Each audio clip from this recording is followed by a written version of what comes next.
Hello and welcome back to YouTube channel cyber security matters. आज की इस video में हम लोग डिस्कस करने वाले हैं what is an IP address, how is an IP address assigned and what are the various types of IP addresses.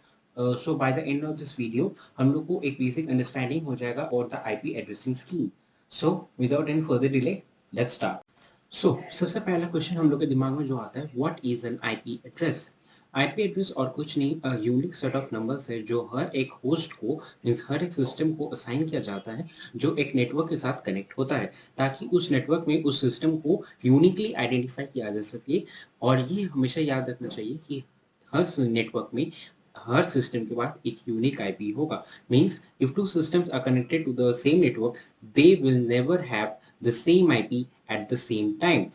It is possible एक अगर सिस्टम नेटवर्क से निकल जाए तो वो सेम आईपी दूसरे सिस्टम को जो जब उसे कनेक्ट करता है उसको असाइन हो सकता है, बट एक ही टाइम पे दो सिस्टम को सेम आईपी असाइन नहीं हो सकता। IP are like postal addresses. जब भी हमको किसी को लेटर भेजना होता है तो हम लोग क्या करते हैं, उसका एड्रेस लिख देते हैं कि ये लेटर इस पर्टिकुलर एड्रेस पे सेंड करना होगा।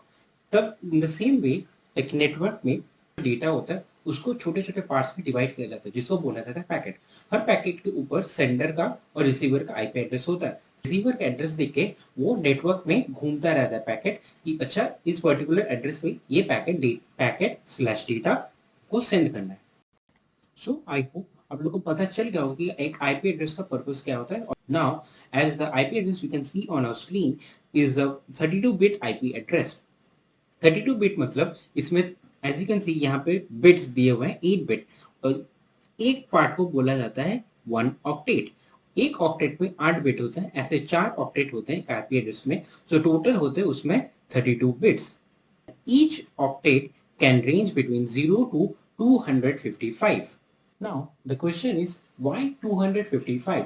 एक स्पेसिफाइड 255 नंबर को क्यों लिया गया? द रीजन इज यहाँ पे 8 बिट्स है।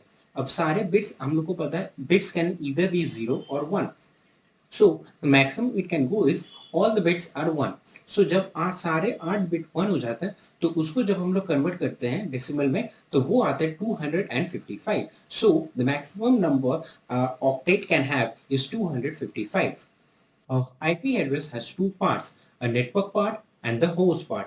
अब नेटवर्क पार्ट क्या करता है? नेटवर्क पार्ट डिफाइन करता है कि ये कौन सा नेटवर्क का आईपी एड्रेस है, and the host part defines the system uniquely.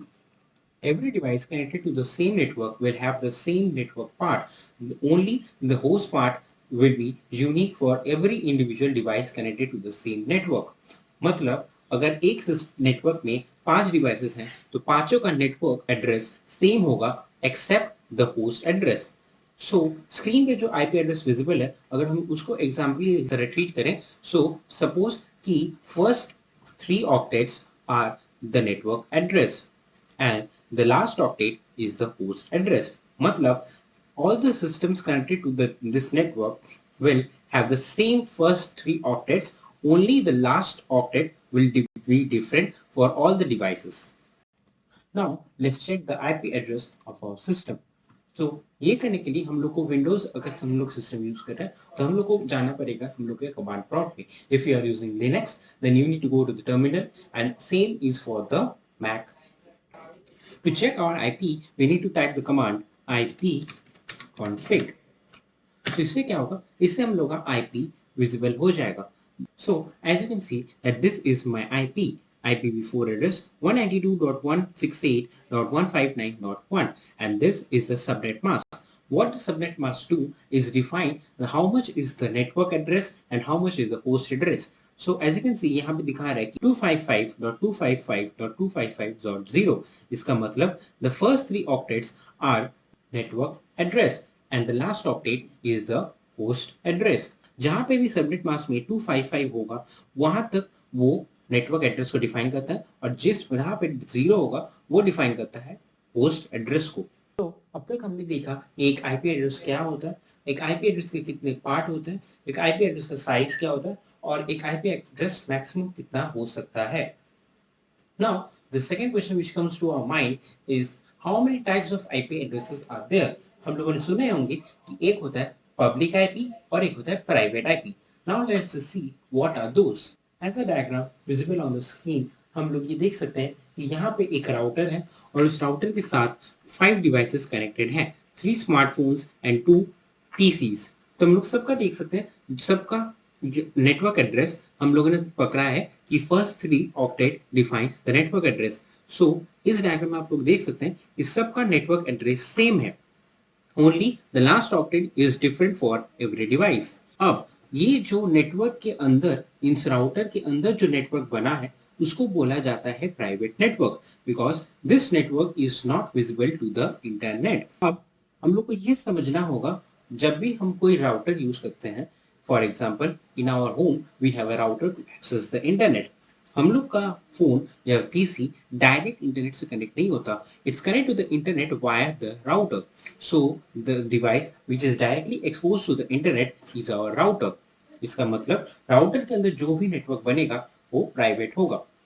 अब इस प्राइवेट नेटवर्क में जो भी आईपी असाइन किए जाते हैं उसको बोले जाते हैं private IP. Our router has 2 IP, a private IP and a public IP. Why? Because हम लोग का राउटर 2 नेटवर्क्स में कनेक्टेड है। फर्स्ट द लैन नेटवर्क और द प्राइवेट नेटवर्क, जिसमें हम लोग के PCs and the smartphones connected है, and the other network is the वैन नेटवर्क, जहां पे वो हम लोग के आईएसपी के साथ कनेक्टेड है। ISP means that is the internet service provider.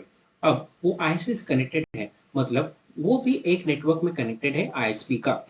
तो आईएसपी उसको एक आईपी असाइन करती है, तो वो उस आईपी को बोला जाता है public IP. As you can see in the diagram, हम लोग के राउटर का जो आईपी है वो है 82.129.70.111।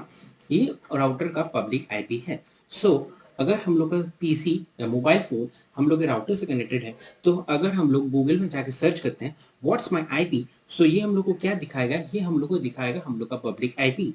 अभी हम लोगों ने सीएमडी में जो देखा वो हम लोग का प्राइवेट आईपी था। आपको लगेगा कि दोनों आईपी डिफरेंट क्यों है। जो पब्लिकली अवेलेबल आईपी है वो आईपी एक्चुअली हम लोग का राउटर का है। और router is actually expose to the internet. हम लोग के डिवाइसेस डायरेक्ट इंटरनेट से कनेक्ट नहीं करते, हम लोग का device connects via the router. So हम लोग को नेट पे जो आईपी दिख रहा है वो हम लोग का राउटर का आईपी है।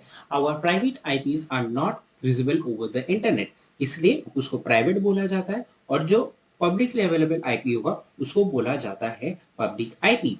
All the devices connected to the same router will have the same public IP because they all are using the same gateway to connect to the internet. अब गेटवे का मतलब हम लोग का नेटवर्क में हम लोग जब इंटरनेट से कनेक्ट कर रहे हैं हम लोग वाया राउटर के जा रहे हैं। So the router is our exit, और वी कैन से और the entry point to the internet. So उन सब के लिए router is the same entry point, so सबका पब्लिक आईपी सेम होगा।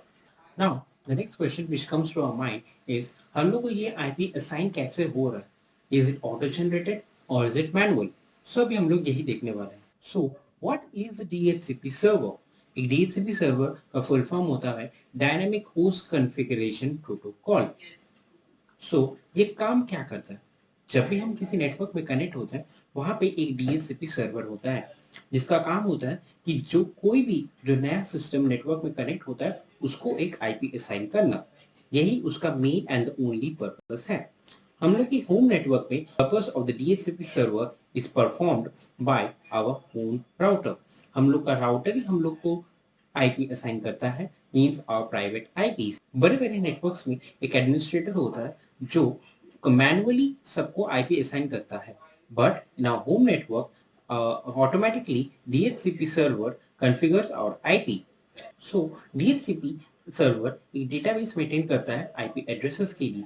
सपोज एक नेटवर्क है उसमें 3 डिवाइसेस कनेक्ट करना चाहते हैं। As you can see in the diagram, DHCP server database में चेक करता है कि कौन सा आईपी अवेलेबल है। If the IP is available वो उस पर्टिकुलर डिवाइस को वो आईपी असाइन कर देता है, and then it marks the IP as assigned. मतलब वो आईपी किसी दूसरे सिस्टम को अगर नेटवर्क में कनेक्ट होता है उसको असाइन नहीं होगा। In case of a public IP address, हम लोग के राउटर को आईएसपी भी एक डीएचसीपी सर्वर मेंटेन करता है, वहां से उसको अपना पब्लिक आईपी मिलता है। So our next question is, what is a static IP and what is a dynamic IP?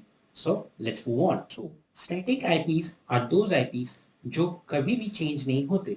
As you can see in the diagram, static IP DHCP server से connect ही नहीं होता।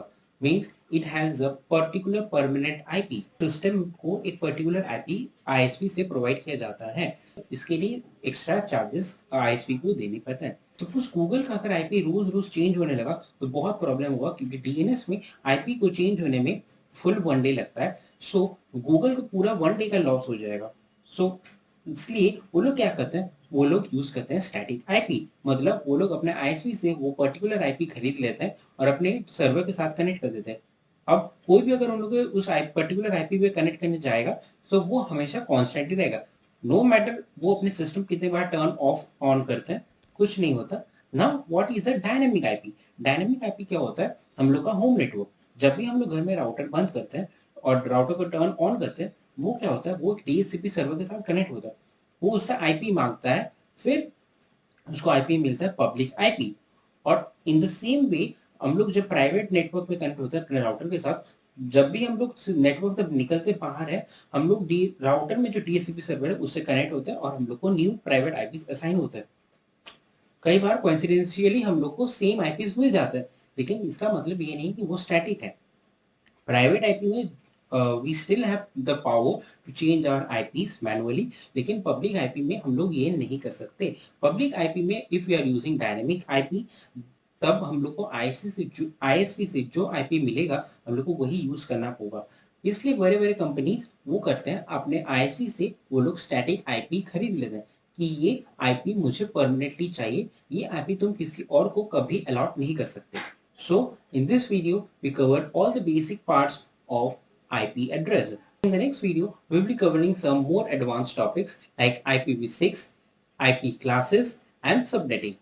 So that's it for today. See you in our next video.